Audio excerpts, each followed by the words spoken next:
Hey, Tripp Kramer here from trippadvice.com, and today I'm going to be going over the 3 biggest conversation mistakes that I see most guys make.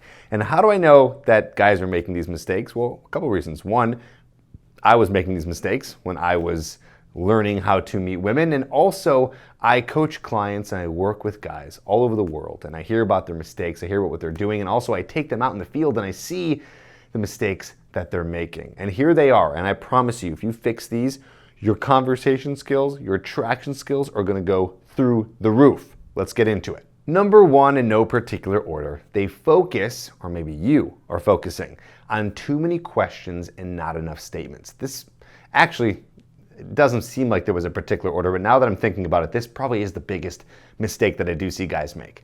They're asking so many questions and it turns into an interview. And I know that a lot of guys do this because that's all they know. They're not used to making statements or telling stories or speaking about something without being asked something first. So it's really easy to go in there and say, what do you do for a living? Where do you live? Have you been here before? Do you like this place? What's the drink that you're drinking? Right? You kind of go in there and you ask the questions so you can relax and you let the woman do all the work. But this is not going to get her attracted to you because she's just going to be in an interview and not being able to understand who you are as a person because you're just a guy asking questions. So she has no reason to like you. Logical, right? It's starting to make sense here. So when you go into a conversation, I don't want you to be thinking about how can I just ask a bunch of questions, but how can I make statements also based on what's happening in the conversation. So let's say that you ask a question, maybe it is a really boring question. You say, where do you live? And she says, I live, in San Francisco, right? Instead of being like, where in San Francisco do you live? You can use that keyword, San Francisco, and say, San Francisco, I'd never been there before. I've always wanted to go. I heard it's amazing. My friend lives there. Or you can say, I've been to San Francisco before. Yeah, it's really fun. I did this, I did that. I saw the Golden Gate Bridge, whatever. Start making more statements so it's more of a conversation than an interview. Okay, let's go to number 2. This is an interesting one, and I know that guys aren't really thinking about this, but that's why you're here, listening to some Tripp advice, because you don't think about this stuff, and I'm here to do it for you. So here it is. You're probably going into conversation, and you're not talking about the stuff that's interesting to you. Now, you probably don't think about that, right? You think about, I need to go into a conversation, I need to talk to a girl, and I need to continue the conversation. Your focus is so much on, how do I just keep it going? Without anything else, you're just thinking, what do I do? And like I said before, you just ask a lot of questions because this is the only way you know how to keep it going. So you're focused on, how do I continue? How do I continue? Instead, if you want to continue the conversation, you should think about what are the things that you want to talk about? What's interesting to you? And this is going to be killing 2 birds with 1 stone here, because 1, you'll continue the conversation easier when you talk about the things that you want to talk about because it's interesting, but also you're going to be having a really good time in the interaction. You're going to be enjoying the interaction. Guess what happens when you enjoy the interaction? She enjoys the interaction. The people around you enjoy the interaction. They start to feed off of your energy. They see this guy, he's excited, he's talking, he's being engaging, and they like that, right? They like that. It's not that necessarily you're putting on a show, but at the very least, you're talking about the topics of things that you're interested in. So I'm going to give you a little piece of homework.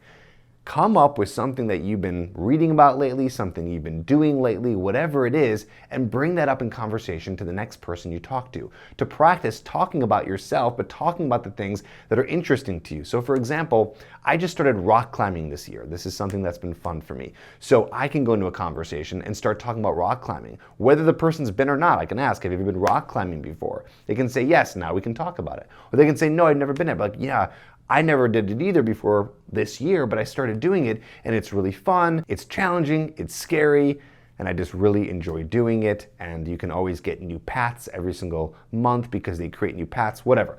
There's all this stuff that I can talk about because that's something that's interesting to me and it makes the conversation easier to flow. Okay, let's go to the next one. The next mistake I see is that guys, and I see this all the time with my coaching clients, they get the number too soon. They think that 5-minute conversation is going to be just enough to be able to get her attracted, right?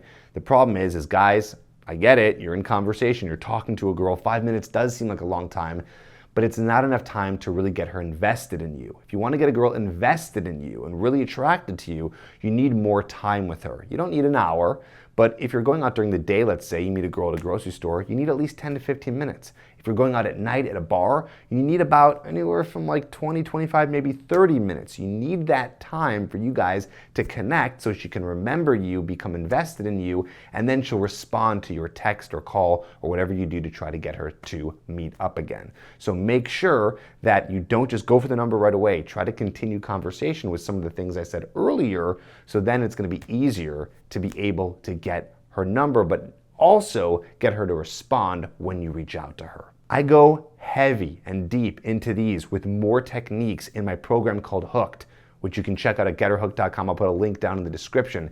Here's the deal with this program. There's a bonus in there. It's called Effortless Flirting. It's all about how to be flirtatious in conversation, but also how to make conversation really smooth, really fun, and get her really enjoying it. And I give you a cool system on how to do it. This is all in the program Hooked. I want you to check out more about it. Like I said, it's getherhooked.com. You're going to learn all about conversation. It's going to help you tremendously. So go check it out. I'll see you on the next video.